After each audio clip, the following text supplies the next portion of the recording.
Borderline people are manipulative. Narcissists are evil and dangerous. You have probably heard of things like this before.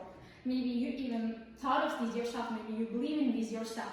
But today, I want to show you why these beliefs are not only wrong, but also deeply harmful. Hello everyone, I'm Irmak Kılıç, and today I will be talking about some trauma-based mental disorders, specifically those that tend to get misjudged and misunderstood the most. My goal is simple: to break the stigma, to replace fear with understanding and judgment with empathy. Here's how I'll do it. First, I will briefly explain the disorder so you understand what it actually is. Then, I will walk you through the stereotypes and myths surrounding these disorders. I will then explain to you why these are wrong and tell you the actual information and explain why these stereotypes are harmful. First, let's begin with maybe one of the most misrepresented disorders in media, dissociative identity disorder, or DID. It used to be known as multiple personality disorder, but that term is no longer in use. It's a dissociative disorder that formed in early childhood due to repeated and extreme trauma. When a child can't handle this trauma and it just keeps coming and coming, the brain learns to separate or to split so the pain can be survived. The result is the development of at least two or more distinct identity states. These identities are often called alters, and each alter may have their different names, they kind of have different personalities, but most importantly, they have different memories. They can even have different ways of speaking or writing. They aren't just pretending. This isn't just some mood swings. It's a complex survival response to overwhelming pain. Let's talk about the myths. People think that those with DID are violent and dangerous. They think that everyone has this evil serial killer alter, like they are the villain in some horror movie. Maybe you have watched games or played games, and watched movies like that where a character has this normal alter and then one evil serial killer alter. But this is all just fiction. The truth is, people with DID are far more likely to be victims of violence than to ever commit violence themselves. Even the scary or evil alters that are actually called persecutors, they are protectors themselves. They protect the body in their own ways. Their behavior is a response to past trauma. Those with DID aren't a threat. They are survivors of things many of us can't even imagine, and they are just trying to live like the rest of us. Next is borderline personality disorder. It's marked by emotional intensity, an unstable sense of self, a deep, extreme fear of abandonment, and unstable relationships. It often develops in people who have experienced early trauma, emotional neglect, or if they had abusive parents or caregivers, or if they experienced abuse in general. They feel things more suddenly and more strongly than others. For example, if you're feeling angry about something, they may feel absolutely enraged. Even the smallest things can feel like a life or death situation for them. But here's what's important. They are not toxic. They are not manipulative. They are simply overwhelmed. People say that those with BPD are really manipulative. They are just way too dramatic. They are just too much for them.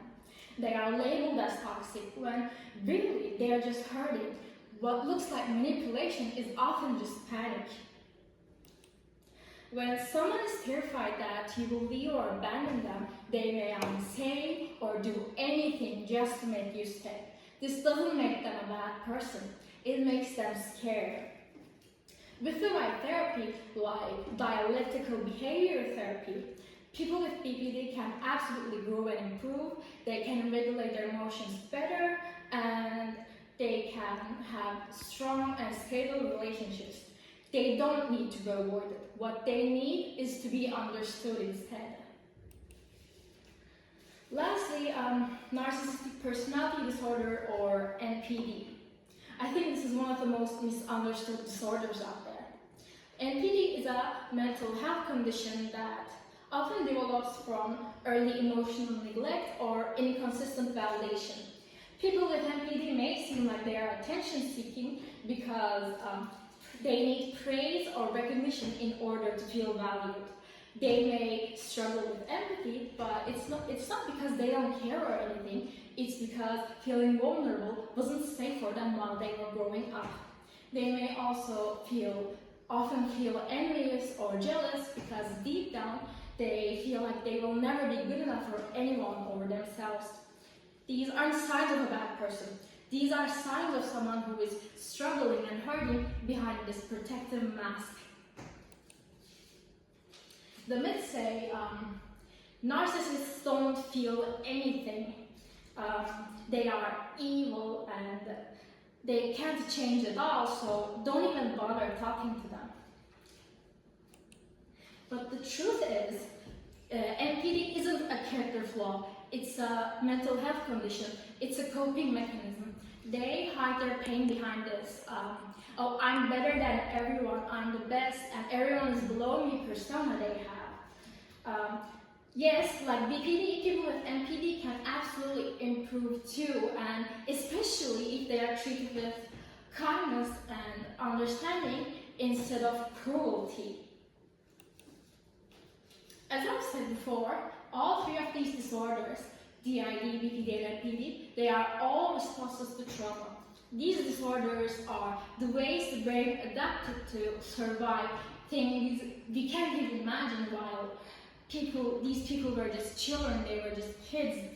But instead of receiving compassion, people with these disorders often face judgment, fear, mockery, and even hatred. That makes healing harder. It makes diagnosis scarier. It isolates people who are already struggling. We can't control what someone's been through, that's true, but we can control how we react to them. So before you judge someone for something they didn't choose to have, before you label someone based off of their condition, judge yourself first. Ask yourself, is what I'm doing truly right?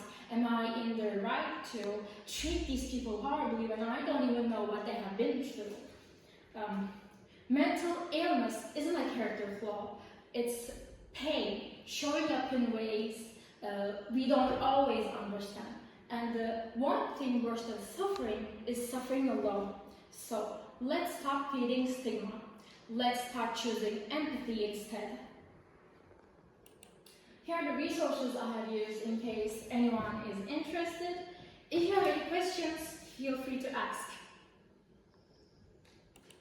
Thank you for listening.